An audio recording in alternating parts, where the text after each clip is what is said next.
Hey everyone, we're working hard to bring you this podcast completely free and ad-free. But right now, we do have a favour to ask. Can you please pause this podcast right now and click the link in the show notes to fill out our listener survey? It only takes a minute, and at the end of September, I will draw one of your names from a hat and I will transfer that person $100 Australian via PayPal. That's gotta help in a cost of living crisis. So to go in the draw, just pause this episode and take a minute to fill it out. We'll be right here when you're done. Thank you.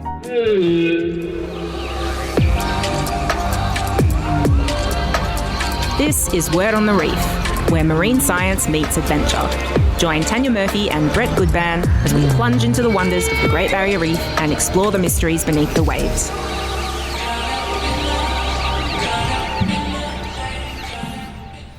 Good morning and welcome to Word on the Reef. I'm your host, diver and marine conservationist Tanya Murphy.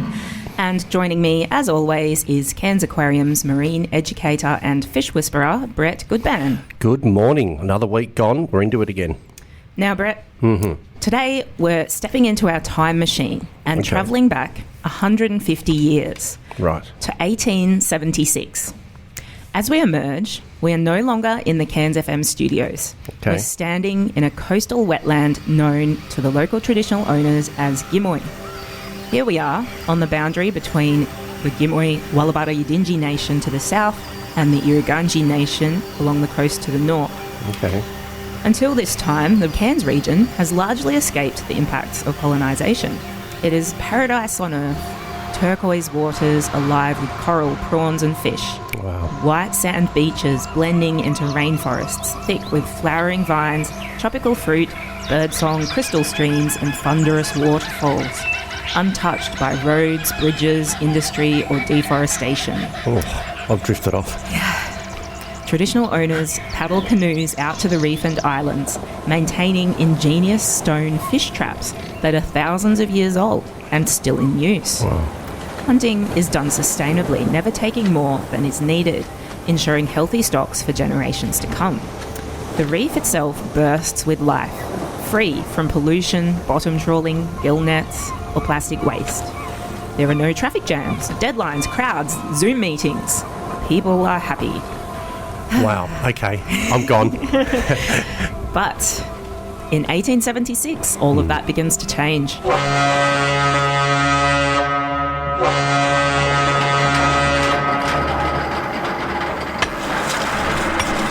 European settlers decide to establish a city here, which they call Cairns. What follows is rapid, unprecedented transformation. Forests are cleared, waterways diverted, wetlands filled in, and the land dug up for farming, building and gold. Commercial fishing begins to strip the seas, and even a tinned turtle soup factory on Heron Island wipes out nearly the entire nesting turtle population there in under a decade. Some of the rivers and coastal waters have turned brown. For the traditional owners, the impacts are devastating. People are dispossessed of their land and sea country. Access to hunting grounds, fishing areas and sacred sites is restricted. New laws, language and systems are imposed. Violence and forced removals decimate communities. Survivors are pushed into servitude in farming, pearling and domestic work. Many are relocated to missions and reserves, such as Yarrabah Mission south of Cairns, where strict government and church control dominates their lives. And it's sobering but important to remember, Aboriginal people were not recognised as people in Australia's Constitution until 1967. That means many people alive today have lived through this legacy. And yet, despite everything, First Nations people have survived. They are still here, still practising their culture, and still caring for land and sea country as they have since time immemorial. We're incredibly fortunate to have one of those custodians with us today. Gavin Singleton, Yirrganydji traditional owner, project manager with the Dawulwuru Aboriginal Corporation and coordinator of the Yirrganydji Land and Sea Ranger Program and the Yirrganydji Traditional Use of Marine Resources Agreement. Good morning, Gavin, and welcome to Word on the Reef. Good morning. Morning, Gav. Nice to have you here, mate. It's great to have you on the show. Brilliant. Before we continue, I'd like to acknowledge the country we're on. We are in the Cairns FM studio in Menunda. Are we on Yirrganydji country? Yeah, we're sitting on a shared area between our people, Yirrganydji, Jabagai, but also Yirrganydji people. Yeah, good to be here. It is. It's amazing to be on beautiful Yirrganydji country. Can you tell us a bit more about where the extent of Yirrganydji country is located? Yeah, so as Yirrganydji, coastal saltwater people of the Jabagai language nation, we extend from Cairns through to Port Douglas, and our neighbours to the north are Owner people for Port Douglas North, and Yirrganydji people from Cairns South, and our sort of Jabagai language nation, extending up to Cranda and all of our families that make up our community. Amazing. Well, I'd like to acknowledge the Gimoy Wallabada Yirrganydji and Yirrganydji people on whose land we're broadcasting today, and pay respects to elders past, present and emerging. Can you teach us how to say hello so we can greet you in Yirrganydji? Yeah, so with our language, we say Ngirama for language, and we say Yirrganydji, so Yirrganydji. Yirrganydji. Yirrganydji. Jiri. Is it Diddy? Jiri. Jiri. Yirrganydji. Yeah. Oh, look at me go. Yirrganydji. Yirrganydji. So that's hello. Yeah. Oh, thank you. Yirrganydji, everyone. Yirrganydji. I might pull that out more often now. Thank you. So I understand you grew up just down the road over on Jabagai country in Kuranda rainforest. What's your sort of bio, and how did you come to be doing what you do today? Yeah, so I grew up in the area, Cranda, Cairns, Smithfield, and with family both in Cranda and Yarrabah and Cairns. So, this area is, really, really important and rich in history. And back then, my dad was a ranger and working with the Cranda Fire Brigade. So I guess that kind of would have stuck in my mind. I wasn't really interested in ranger work growing up, but I sort of turned to it, pretty around culture and language and just being out on country and giving back, I guess, looking after the land and sea. I heard in your TED Talk from 2018 that you loved looking at the stars and thought at one point that you wanted to be an astronomer or an astronaut. Yeah, definitely had that interest in space and the stars and astronomy. It's still part of country, as we sort of know, and we get stuck in the day-to-day. But, it's great working outdoors and out of the office, I guess, and getting out there and doing action, Absolutely. So I understand when you got older, you started working doing traditional performances in tourism? Yeah, so started in tourism. That was really good to learn and build that confidence around tourism and educating the community and general public around our culture and connection to the land and sea, particularly here in the wet tropics rainforest. And then I started to grow that passion, I guess, and interest in conservation work, and because we started to become concerned about what's happening on the reef and in the rainforest, and we want to make a difference. Yeah. Oh, amazing. And so the Yirrganydji people have the honour, if you call it that, of having a deadly animal named after you. And I don't mean deadly in a good way. I mean it can kill you. So can you tell us about that? Yeah, I guess, the Yirrganydji jellyfish was named after our group in the 60s, and I guess it kept our name alive. Our people were thought to be extinct or gone, but, that jellyfish kept us alive as well. And that's so cool. Wow. Isn't it? It's brilliant. And, we had the opportunity to meet with the Yirrganydji surf team, the Surfing Australia, with some of the Olympians who are looking at naming their team after an animal, and, the surfers, they picked the Yirrganydji jellyfish. And, that's so good. Yeah, it's pretty cool. And we don't actually have surfing in Cairns because the reef actually protects us from big waves, but it is a deadly animal. It is. I've got a little one in a jar at work, and during the stinger months, I have it sitting there, and I tell people about it all the time. And I said, where did it get its name from? And I told them, and they're like, that's amazing. That's so cool. Yeah, they decided to name it after the local people because the first time they realised what was causing these symptoms that swimmers were having was at Palm Cove Beach. Not to scare anyone away, we can still swim at Palm Cove Beach outside of stinger season, which is October to May, or during stinger season. Inside the nets. Swim inside the nets. Yes, please. Okay, so this is a big, big topic, but what is the significance of the Great Barrier Reef to the Yirrganydji people? Yes. Yeah, I guess we're one of 70 or 80 traditional owner groups with connections to the Great Barrier Reef, a massive seascape extending from the Torres Strait all the way through to southeast Queensland. So, it's important to all of us, and, we all share similar or common interest for the reef, and we all have our stories, our customs, our beliefs around the reef, and it's a huge part of our identity and a part of our way of life. And without the reef, there will be no us. We Exactly see ourselves connected. Yeah. Yeah.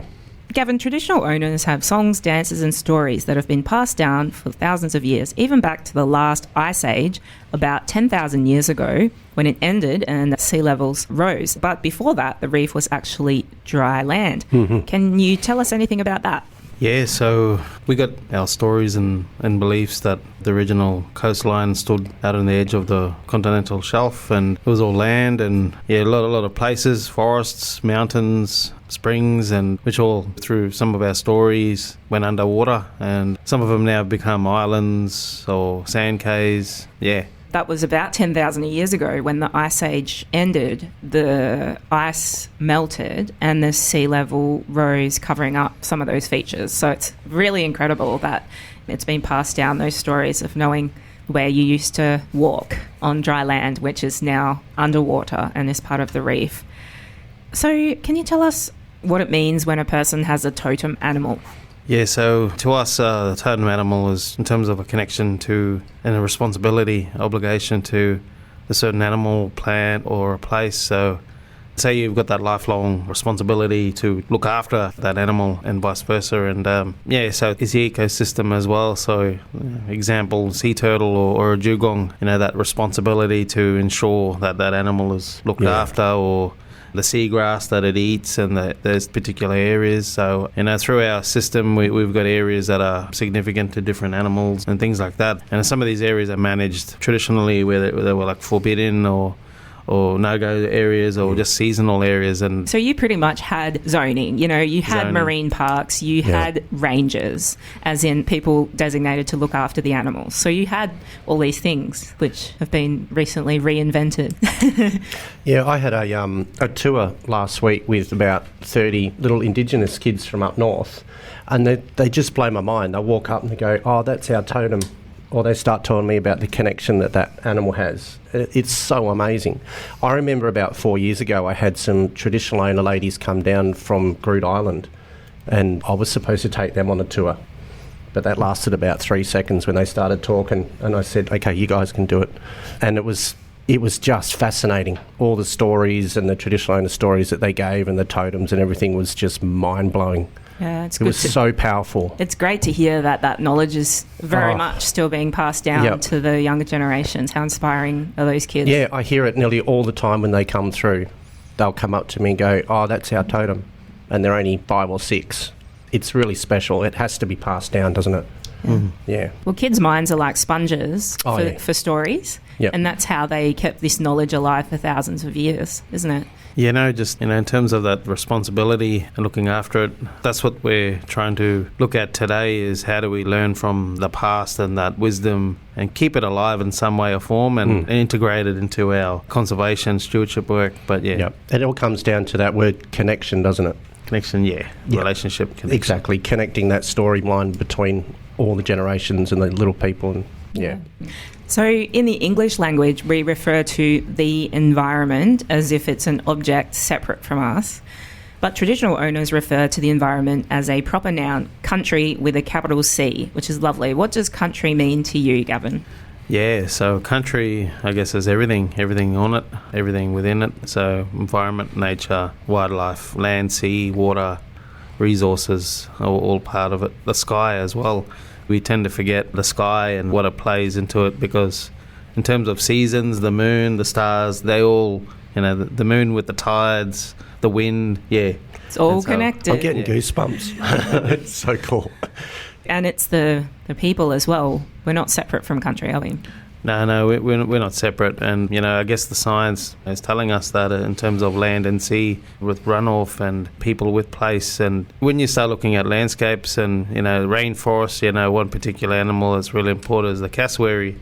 But we're also part of that system. Our people have been living on the land, the reef, the rainforest for a long time. So, over that 10,000 years, our use and our management of country has also become really inseparable now as well. And then with that break in relationship or ongoing work, we're starting to see that deterioration in country, particularly like cultural burning.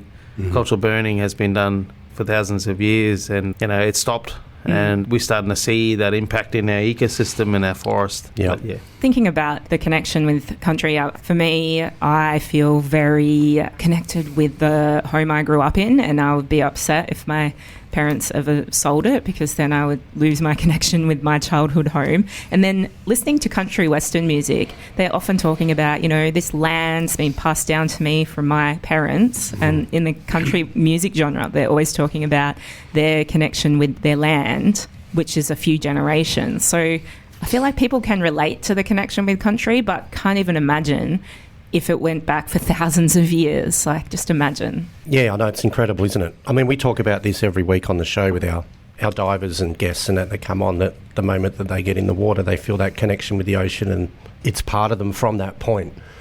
But to think about having that history that you have going back that far, it's just incredible. Absolutely. So, Gavin, your voice has been heard across the world, actually. In 2017, you presented at the UN Oceans Conference in New York, and in 2018, you presented at the UN Climate Change Conference in Poland. What impact is climate change having on Yirrganydji country and culture? Yeah, so I guess some of the key things around climate is the heat and heat stress, and looking at our beaches with the rising temperatures and the sand, whether that's affecting our marine turtle nesting, crocodiles as well. And on the reef itself, the heating of the water, and, what that would mean to our coral and other species. And and not only coral with heating, but also rising waters, erosion, and with that sea level rise, the inundation of salt water coming into our system. So whether that's going to change a lot of our coastal wetlands that are naturally freshwater, or our freshwater aquifers, if they're going to be affected. But we can't separate climate change on its own. Human impact and climate change are all happening at the same time. Yeah, that's it. Yeah, we've got to address it all at the same time. Yep. Like you said, we've got to address what we can, and I know that Yirrganydji Land and Sea Rangers are doing a ton of amazing work on country to help with Great Barrier Reef conservation. In fact, there's probably so many projects that we probably don't have time to fully describe them all in detail, but can you list off some of the conservation or monitoring and science projects that the Yirrganydji Rangers are doing on country? Yeah, so some of the key projects that we've been involved in would be cleanup, so marine debris removal in some of our catchment areas, removing rubbish, but also tree planting and removing weeds off the beaches, and it enhanced the habitat for nesting for shorebirds or marine turtles. Cultural burning plays its part, particularly in woodland areas or beach forest, but not in the mangrove system or the wetlands. So once we sort of apply fire in the right way, we start to enhance the beach system as well.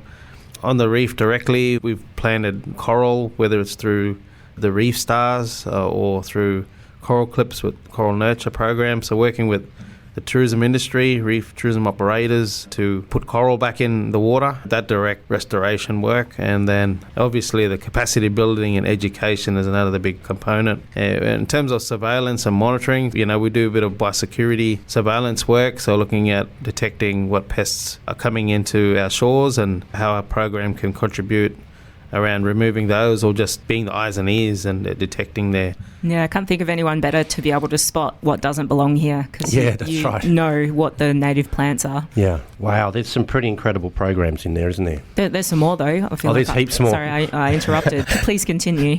Yeah, one other project that we were really passionate about was restoring some of the turtle nesting habitat areas along Cairns to Port Douglas, and we found a lot of turtle nesting happening. And that's interesting, because I've never seen a turtle come up on a beach on the mainland, because there's so many people, four-wheel drives, motorbikes, people walking their dogs. It's a sort of an urbanised area now, and that's why people look to islands like the Sand Cays, like Sudbury and Michaelmas Cay, I guess. Yeah. Obviously, Rain Island, Heron Island, all those islands are places where tourists will go specifically to see turtles hatching. Rain Island tourists aren't allowed to visit, but it is a key turtle nesting area because they are removed from those threats. And so the idea that you could be having a cocktail at Palm Cove there, where all the see a big gorgeous green girl come up the beach and pop an egg in a nest. Yeah, but they do, don't they? Or do they, Gavin? Are they still laying on our mainland? Yeah, they're still laying eggs in particular places. Well, don't tell us where they are. No. Nobody, That was going to be my next breath. Let's not mention that over the radio. But there's still some turtle nesting happening. So we're trying to work with some of the local community, get people more involved and take some ownership, and everyone can help out. Obviously we can't do it all on our own. So I guess our focus is how do we engage community to be part of the solution, and everyone can contribute. Yeah. It's the old adage, isn't it? Education leads to conservation. Absolutely. I mean, who doesn't want to help baby turtles to survive? Everyone wants to help. I don't know anyone that wouldn't. Yep. You're doing so many things, and we have had Frida from the Mars Stars program on our show before. We've had Nicole from Citizens of the Reef, and they're also working with the rangers for their reef surveys. We've had Dr. Lorna Howlett from the Coral Nurture program on the show, and as you mentioned, they're also working with traditional owners on their coral planting. And so I understand you got to do your scuba diving license as part of all this. It was good. The opportunity around the capacity building, I think. How do we increase our participation and involvement in reef conservation work? And obviously working underwater is a really, really important thing to have that skills, and providing those career pathways as well for our rangers who want to get involved in reef work. What was that like the first time you went down there with your connection with country, being on the bottom looking at the reef face to face? I enjoy the dives and looking at the different wildlife and how they interact with one another, and you see a lot of things happening, and it's like another planet down there, isn't it? They're all going about their business, going to the shops, dropping the kids off at school. That's it. And you're just sitting back watching everything go on. It's amazing. Yeah. Diving. Any listeners out there that haven't done it yet, get on board. Gavin, I'm good friends with your cousin Tarquin and have done many dives with him, and he is ace at spotting things. Like, he could see a coral trout from 3,000 kilometres away. Yeah. So, like you mentioned, you are partnering with everyone: biosecurity council, natural resource management groups, not-for-profits, and it's so amazing because they are offering the opportunity of training young people. So there are opportunities for future generations to have potential careers and hope for the future of the country.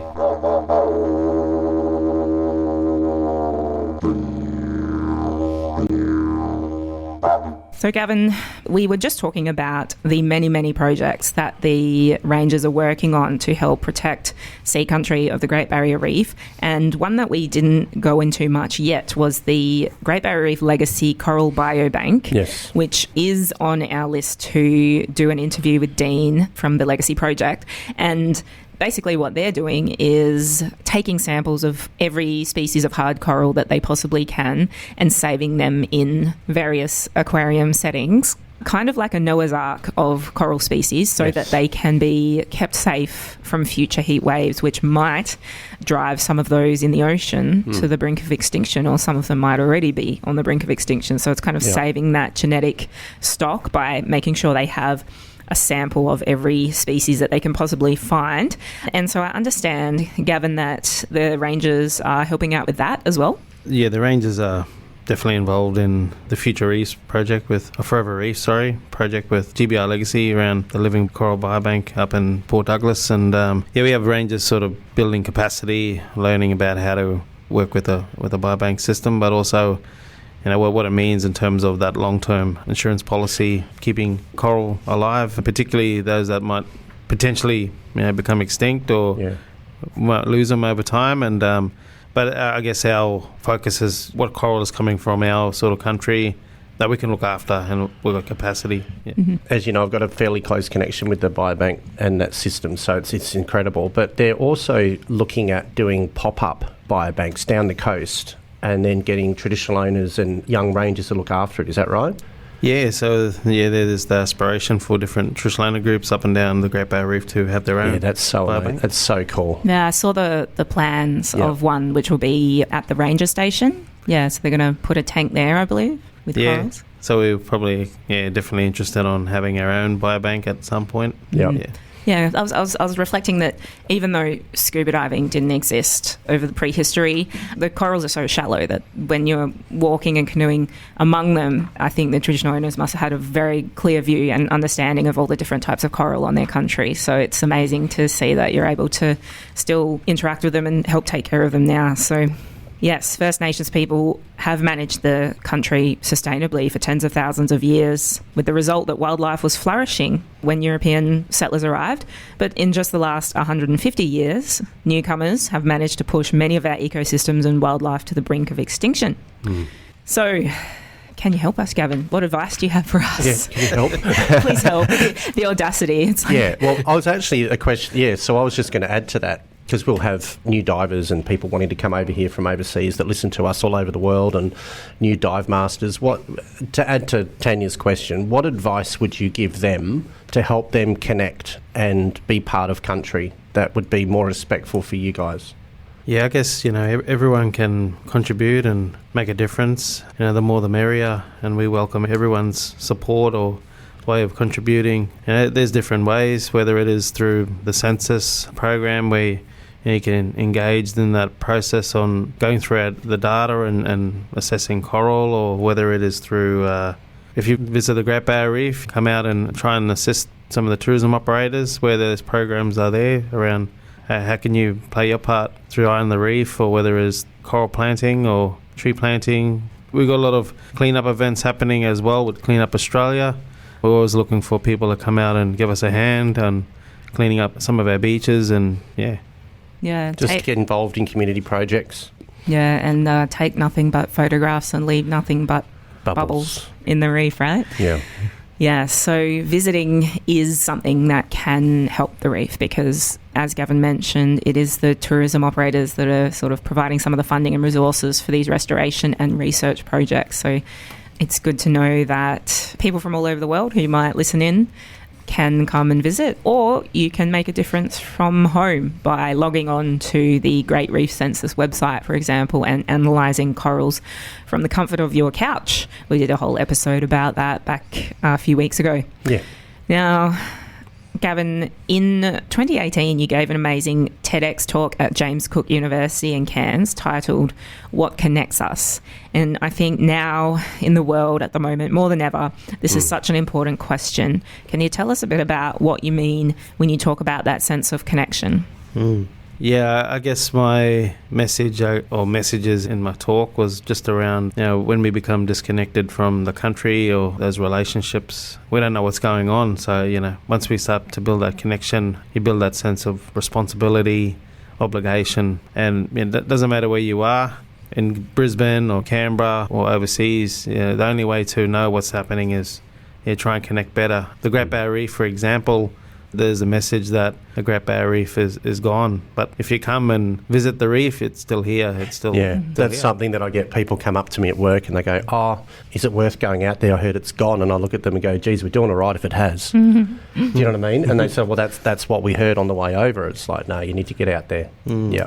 So you're talking about people connecting, and I think connection with nature has been shown in numerous scientific studies to have real impacts on brain neurology. So they've, researched the impacts of people spending more time in nature, for example, and finding out that nature is real medicine. But unfortunately, a lot of people aren't getting as much connection with nature anymore. Some people are living in an apartment building in the middle of a huge city and don't even have the opportunity to, unfortunately. But we all need, even if it's just going to the park or something, take your shoes off and feel the grass and take some deep breaths, and that's going to do a lot for ourselves and our well-being, but also for our connection with protecting the environment and getting involved with efforts to help nature.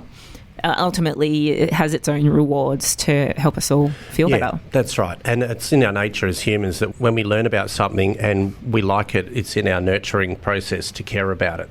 Yeah. So the more that we educate people on it and they make that connection, then they feel part of it and they want to protect it, right? Yeah. I mean, I used to live in the centre of Cairns. And so I would look for where I can do my morning run, and I used to run along Lily Creek, which is now sort of hemmed in by pavement, and it's a stormwater drain now, but it's the remnants of a creek with mangroves along it. And I looked in there and I saw huge fish, like what looked like trout and all kinds of things but also there's discarded shopping trolleys and things. Yeah, it's awful. But the amount of connection with nature that I felt just from going to an inner city so-called storm drain and realising that the weeds are growing out through the cracks and nature is still there, it still gives you a sense of wonder in whatever way you can connect with nature. So, Gavin, why do you think people in the world today are so disconnected from country and from each other? Yeah, I'm not too sure about that, but you had your chance to solve world problems just then, mate.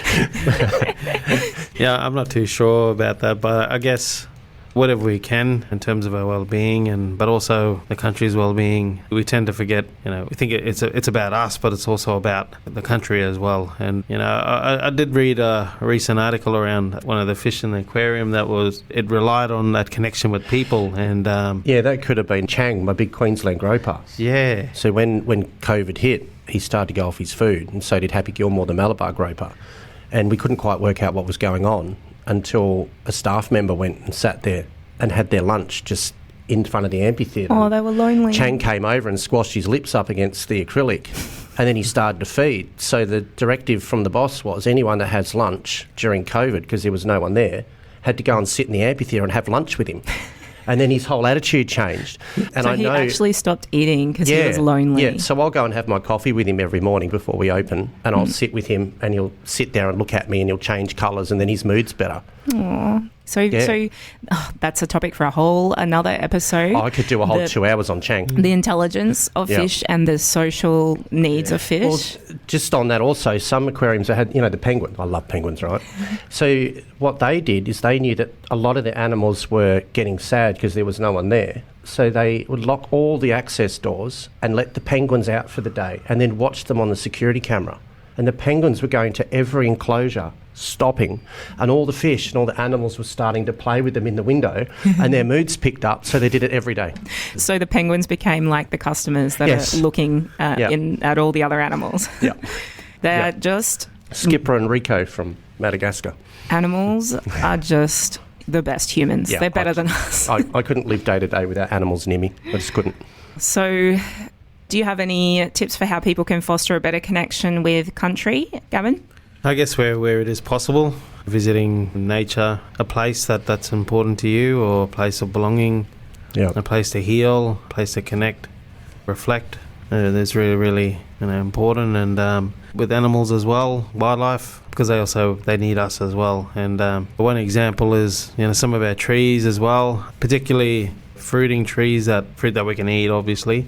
It's giving off food and it wants to interact as well. So we forget that the trees want attention as well as animals. So it's just interacting and connecting to the trees or places. Again, to learn about what's in your patch. Yeah. That's very true. The evolution of fruit was because the trees figured out how to be symbiotic with animals and humans. We'll give you a tasty snack if you carry our seeds somewhere else. So that's a perfect example of interconnectedness between people, animals and nature.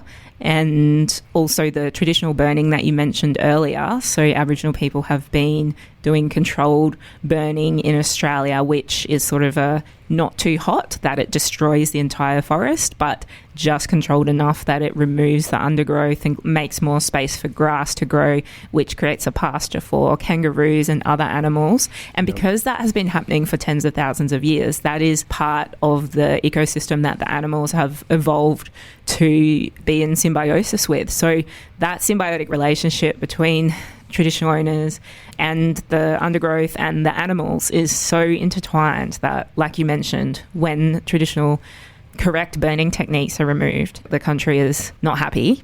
But it's also important that nobody out there thinks that they should just go and light a big fire, because it needs to be done in a very special way. Right. Doesn't it, Gavin?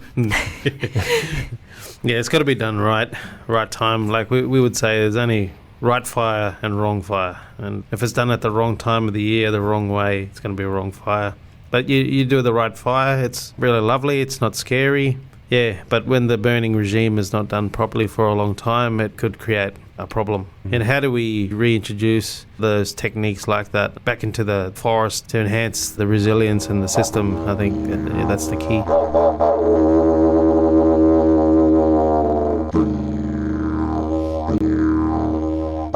So Gavin, we've today discussed so many things that the Yirrganydji Rangers are doing to help protect the Great Barrier Reef, and we're incredibly lucky to have the world's oldest living culture here in Australia for us to get some of that wisdom and tap into that knowledge that you guys have. So we're very lucky to benefit from your knowledge, but what can we do in return? What can non-Indigenous people do to better stand in solidarity with First Nations people? What a great question. Yes.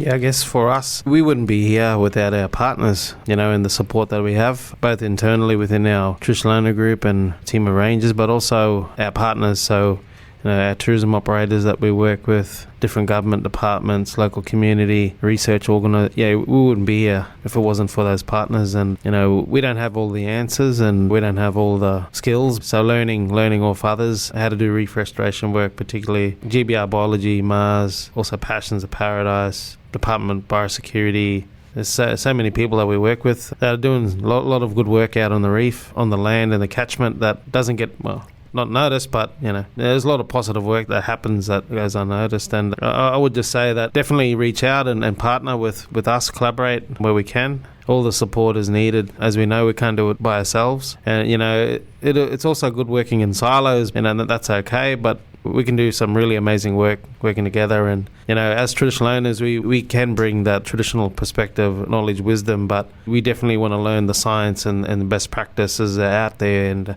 bringing them together. The only way we do that is we work together. Yeah. But genuinely, just connecting with each other.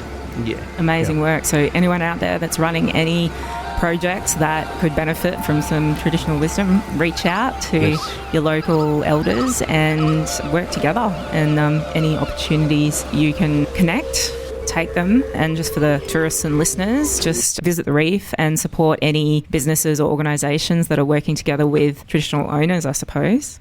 So unfortunately, that's all we have time for today, but this has been an incredibly powerful chat. Yeah, it's so good. Gavin Singleton, Yirrganydji traditional owner, thank you so much for all your amazing work, and thank you for joining us on Word on the Reef. Thank you. Thanks, Gavin. It's been great. We've got 10 seconds. Can you teach us how to say thank you and goodbye in Yirrganydji language? Nguri and Garu. Nguri. Ngaru. Nguri and Garu. Garu. Yeah.